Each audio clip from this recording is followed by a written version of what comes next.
YCP రాష్ట్రంలో లేకుండా పోతుందని పొంగనూరు కూటమి నేతలు అన్నారు. వైసీపీ హయాంలో తిరుమల శ్రీవారి లడ్డూ ప్రసాదం తయారీలో నాణ్యత లేని నెయ్యి వినియోగించారని మండిపడ్డారు.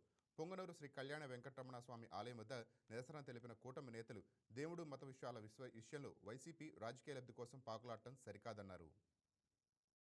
హిందువులను హిందువులే కాకుండా ముస్లిమ్స్ కానీ, దీంట్లో క్రిస్టియన్స్ కానీ అందరూ కూడా ఒక విలువైన ప్రసాదాన్ని కళ్ళకద్దుకొని తినే పరిస్థితుల్లో ప్రపంచవ్యాప్తంగా మనకి ఒక రెండో స్థానంలో నిలిచిన తిరుమల తిరుపతి దేవస్థానాన్ని గత ప్రభుత్వంలో వైసీపీ గవర్నమెంట్కి వచ్చిన తర్వాత కనీసం ఆవు పాలు లేకుండా నెయ్యి అనే నాసిరకం లిక్విడ్ని మనకి పంపించి లడ్డూ తయారీలో దాన్ని వినియోగించడం జరిగింది. ఇంతకుముందు మా సీఎం చంద్రబాబు నాయుడు గారు అయితేనేమి, అలానే కొన్నిదల పవన్ కళ్యాణ్ గారు అయితేనేమి ఇది ప్రజలకు తెలిసే విధంగా ఆ మాటలను కూడా బయటకు తీసుకురావడం జరిగింది.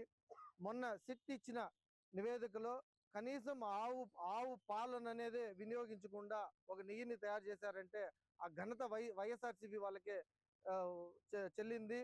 ముఖ్యంగా ఒక ప్రసాదంలో ఆ నాసి రకము నెయ్యి అనే ఆ పదార్థాన్ని వాడినారనుకుంటే అదొక పాపంగా మేము భావిస్తాము. ముఖ్యంగా కలియుగ దైవం శ్రీ వెంకటేశ్వర స్వామి అభిషేకానికి కానీ, ముఖ్యంగా అక్కడ తినే ప్రసాదం కానీ, స్వామివారికి పెట్టే ప్రసాదంలో కూడా ఆ నెయ్యి అనే ఆ లిక్విడ్ని వాడారంటే ఎంత దౌర్భాగ్యులుగా తయారైనారు వీళ్ళు. అందుకే ప్రజలందరూ కూడా వైఎస్ఆర్సీపీకి 11కి చేర్చారు.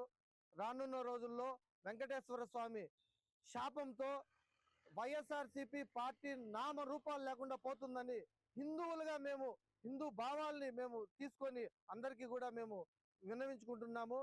ప్రజలందరూ కూడా గమనించాలి.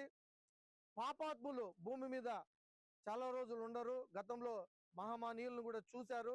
వెంకటేశ్వర స్వామితో పెట్టుకున్న వారు నాశనం అయిపోతారనేసి మేము ఈ మీడియా తరంగా మేము తెలియజేసుకుంటున్నాం. జై హిందూ, జై Bharat. Please subscribe to YK TV Network. Please subscribe to YK TV. Please watch YK News. Don't forget to subscribe YK News channel.